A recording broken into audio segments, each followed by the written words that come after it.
Այսօր հայկական բանակի օրն է։ Առաջ այդ օրը ոչ թե պարզապես տոն էր, այլ ապացույց, որ մենք ունենք պետություն, սահման եւ ուժ դրանք պահելու։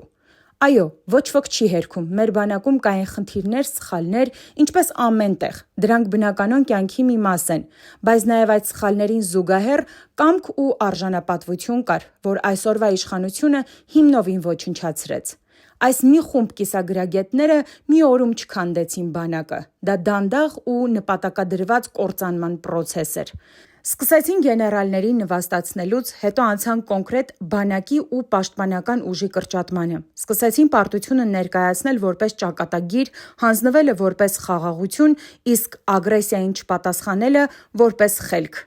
Այնպես որ այսօր տոն է նախկին բանակի եւ այն զինվորների համար, ովքեր այդ փլատակների տակ ամուր կանգնած փորձում են պահել իրենց հայրենիքը, ընտանիքն ու հավատքը։